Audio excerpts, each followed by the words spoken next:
وانا بلبس في اللوكيشن دخل عليا المنتج محمد السبكي وقال لي الفاظ مش كويسه، وقال لي اقلعي هدومك، انا عاوز لبس مفتوح وشفاف. هو السبكي عمل كده مع الفنانه رباب ممتاز فعلا؟ طب عمل كده ليه في فيلم حلاوه روح؟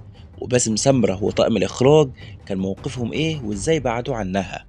رباب ممتاز طلعت وقالت محمد السبكي دخل عليا وشتمني بأمي وبألفاظ خارجة، وقال لي انت لابسة ليه كده؟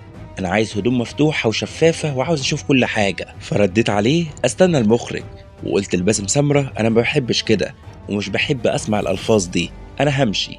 فلما جه الاستاذ سامح عبد العزيز قال لي رباب معلش، احنا هنعمل كده في مشهد السطوح، وفي الحارة هنظبط الهدوم شوية، مع ان شخصية سماح في فيلم حلاوة روح ما كانش مطلوب منها إنها تقلع أصلا، لو كانت تقلع تمام.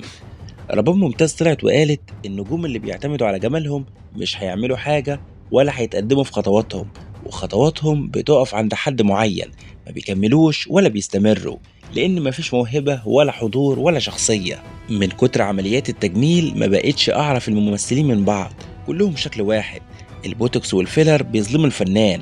لما نيجي مثلا نعمل مسلسل صعيدي كانوا بيكونوا متضايقين جدا إن أنا مش عاملة شفايفي وحواجبي.